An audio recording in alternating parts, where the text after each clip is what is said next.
Olá! Hoje a gente vai começar a leitura da biografia de Allan Kardec. A biografia de Allan Kardec está no livro O que é Espiritismo, por Allan Kardec, e eu acho importante a gente ler essa biografia para entender quem é a pessoa por trás deste livro e de outros livros, né? Eh, A biografia está contida aqui nesse livro, o livro foi escrito há muito tempo, então vão ter palavras diferentes e vão ter algumas expressões em francês. Eu não falo francês, então se você fala e eu falar e pronunciar errado, me desculpe.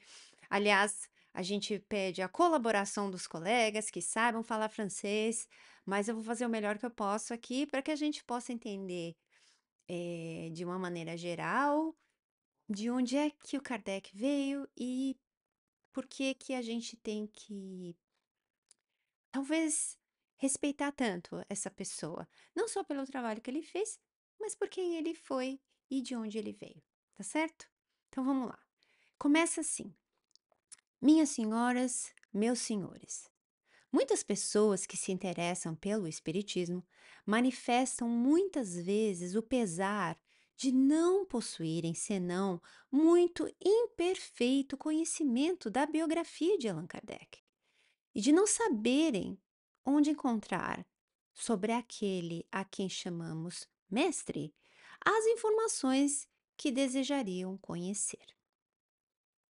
Pois é, para honrar Allan Kardec e festejar a sua memória, que nos achamos hoje reunidos e um mesmo sentimento de veneração, de reconhecimento faz vibrar todos os corações. Em respeito ao fundador da filosofia espírita, permite-me, no intuito de tentar corresponder a tão legítimo desejo, que vos entretenha alguns momentos com esse mestre amado, cujos trabalhos são universalmente conhecidos e apreciados, e cuja vida íntima e laboriosa existência são apenas conjecturadas. Se fácil foi a todos os investigadores conscienciosos inteirarem-se do alto valor e do grande alcance da obra de Allan Kardec, pela leitura atenta das suas produções, bem poucos puderam, pela ausência até hoje de elementos para isso, penetrar na vida do homem íntimo e segui-lo passo a passo no desempenho da sua tarefa tão grande, tão gloriosa e tão bem preenchida. Não somente a biografia de Allan Kardec é pouco conhecida, senão que ainda está por ser escrita. A inveja e o ciúme semearam sobre ela os mais evidentes erros, as mais grosseiras e mais impudentes calúnias. Vou, portanto, esforçar-me por demonstrar com luz mais verdadeira o grande iniciador de quem nos desvanecemos de ser discípulos. Todos sabeis que a nossa cidade se pode honrar a justo título de ter visto nascer entre seus muros esse pensador tão arrojado quão metódico.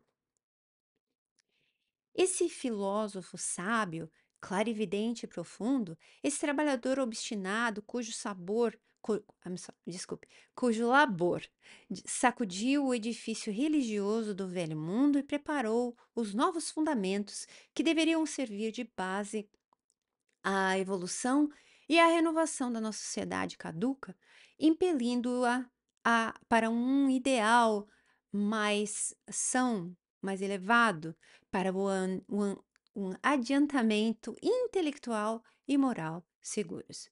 Foi com efeito que em Lyon, que a, a 3 de outubro de 1804, nasceu a antiga família leonesa com o nome de Rivail, aquele que devia mais tarde ilustrar o nome de Allan Kardec, e conquistar para ele tantos títulos, a nossa profunda simpatia, ao nosso filial reconhecimento. Eis aqui a esse respeito um documento positivo e oficial. Aos 12 do vindemiário do ano 13, auto do nascimento de Denisard Hippolyte Léon Rivail, nascido ontem às 7 horas da noite, filho de Jean-Baptiste Antoine Rivail, magistrado juiz, e Joan Duhamel, sua esposa, residentes em Lyon, Rua Sala, número 76. O sexo da criança foi reconhecido como masculino. Testemunhas maiores: Cyriac Frédéric Dietmar, diretor do estabelecimento das águas minerais da Rua Sala, e Jean-François Tarrier. Mesma Rua Sala, a requisição do médico Pierre Radamel.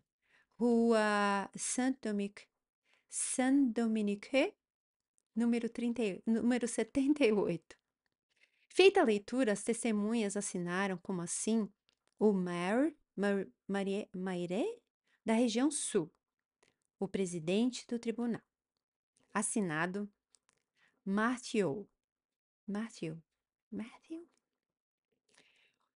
O futuro fundador do Espiritismo recebeu desde o berço um nome querido e respeitado, e todo um passo de virtudes, de honras, de probidade.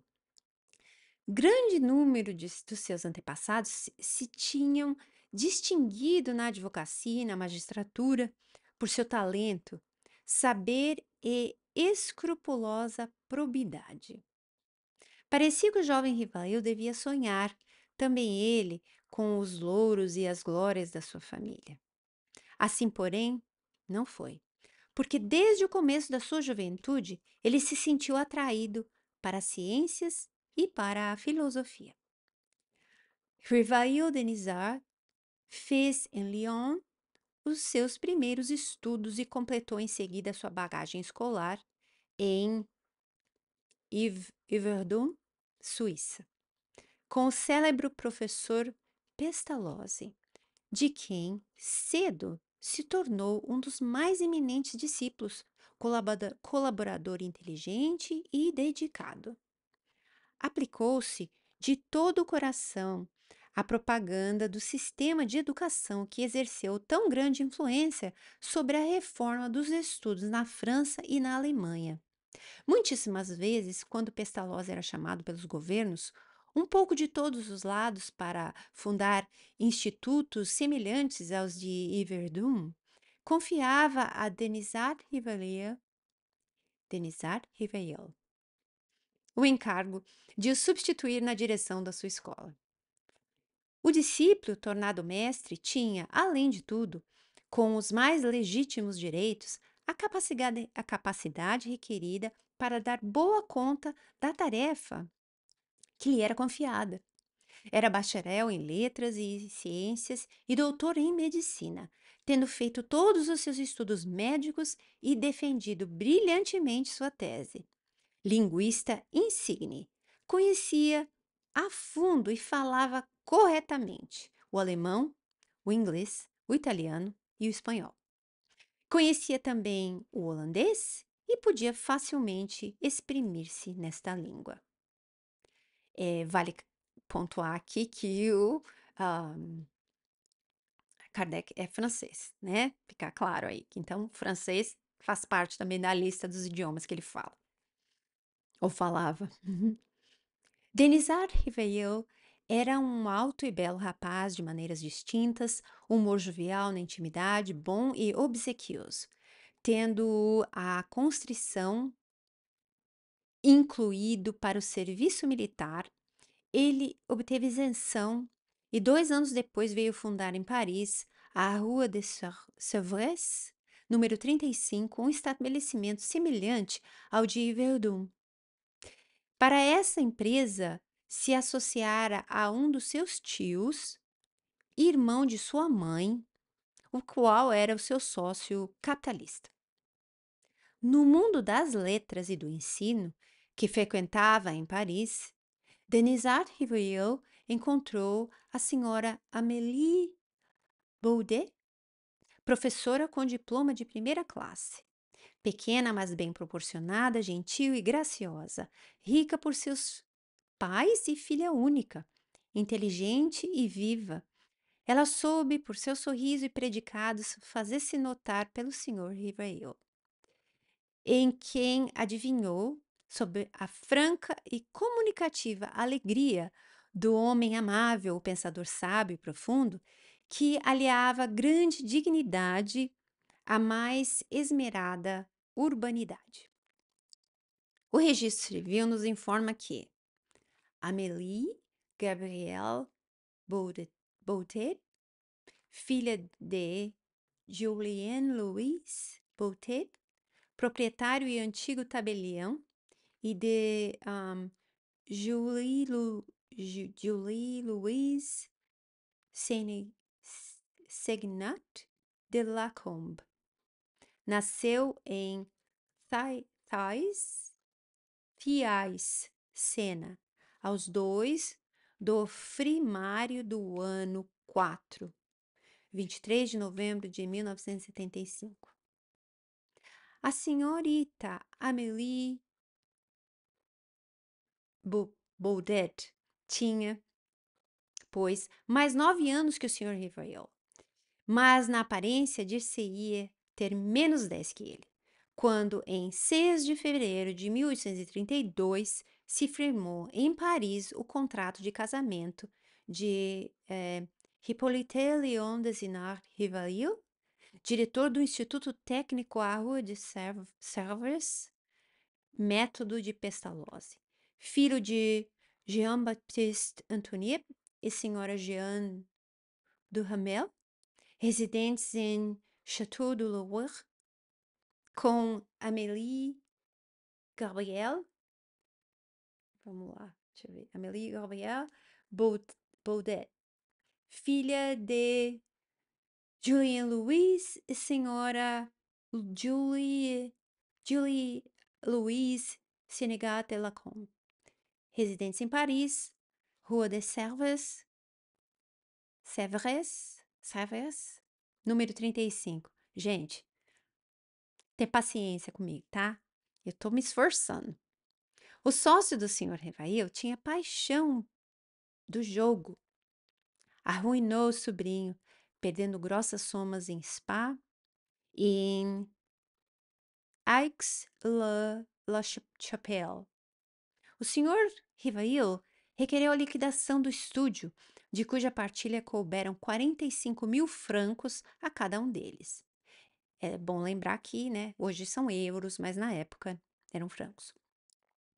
Essa soma foi colocada pelo Sr. e Sra. Rivail em casa de um dos seus amigos íntimos negociantes que fez maus negócios e cuja falência nada deixou aos credores. Longe de desanimar com esse duplo revés, o Sr. e Sra. Rivail lançaram-se corajosamente ao trabalho. Ele encontrou e pôde encarregar-se da contabilidade de 3 casas que lhe produziam cerca de 7 mil francos por ano. E terminando o seu dia, esse trabalhador infatigável escrevia à noite, ao serão, gramáticas aritméticas, livros para estudos pedagógicos superiores, traduzia obras inglesas e alemãs e preparava todos os cursos de Levi Alvarez, frequentados por discípulos de ambos os sexos do Faubourg Saint-Germain. Organizou também em sua casa, à Rua de Sèvres, cursos gratuitos de Química, Física, Astronomia e Anatomia Comparada, de 1835 a 1840, em que eram muito frequentados. Membros de várias sociedades sábias, notadamente da Academia Real da Ras, foi premiado por concurso em 1831 pela apresentação da sua notável memória. Qual o sistema de estudo mais em harmonia com as necessidades da época? Dentre as suas numerosas obras, convém citar, por ordem cronológica, Plano apresentado para o melhoramento da instrução pública em 1828. Em 1829, segundo o método de Pestalozzi, ele publicou para uso das mães de família e dos professores o curso prático e teórico de aritmética. Em 1831, fez aparecer a gramática francesa clássica. Em 1846, o Manual dos Exames para obtenção dos diplomas de capacidade. Soluções racionais das questões e problemas de aritmética e geometria. Em 1848, foi publicado o Catecismo Gramatical da Língua Francesa. Finalmente, em 1849, encontramos o Sr. Revail, professor no Liceu Polimático, regendo as cadeiras de filosofia, astronomia, química e física. Em uma obra muito apreciada, resume seus cursos e depois publica Ditados Normais dos Exames na Municipalidade e na Sorbonne. Ditados especiais sobre as dificuldades ortográficas. Ufa! Já pensou? Eu vou parar por aqui. Já deu mais de 15 minutos. Tá interessante, né? E a gente. Então vamos continuar. Aliás, espera aí. Tem uma parada. Eu vou ler mais um pouquinho, porque aí dá uma paradinha. E aí já começa um outro tópico com relação à biografia. Então vamos ler mais um pouquinho. Diz assim: tendo em vista essas diversas obras adotadas pela Universidade da França e vendendo-se abundantemente, pôde o Sr. Rivail conseguir, graças a elas e ao seu assíduo trabalho, uma modesta abastança. Como se pode julgar por esta muito rápida exposição, o Sr. Rivail estava admiravelmente preparado para a rude tarefa que ia ter que desempenhar e fazer triunfar. Seu nome era conhecido e respeitado, seus trabalhos justamente apreciados, muito antes que ele imortalizasse o nome de Allan Kardec. Prosseguindo em sua carreira pedagógica, o Sr. Revael poderia viver feliz, honrado e tranquilo, estando a sua fortuna reconstruída pelo trabalho perseverante e pelo brilhante êxito que lhe havia coroado os esforços, mas a sua missão o chamava para uma tarefa mais onerosa, a uma obra maior.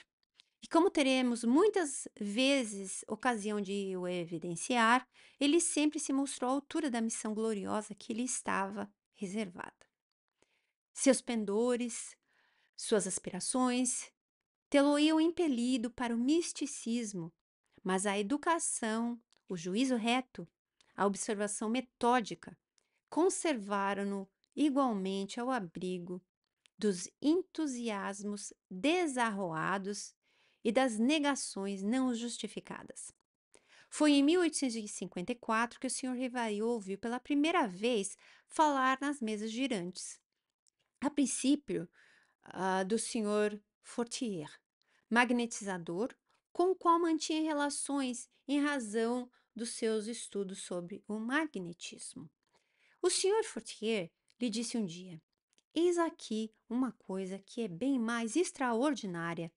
Não somente se faz girar uma mesa, magnetizando-a, mas também se pode fazê-la falar. Interroga-se e ela responde.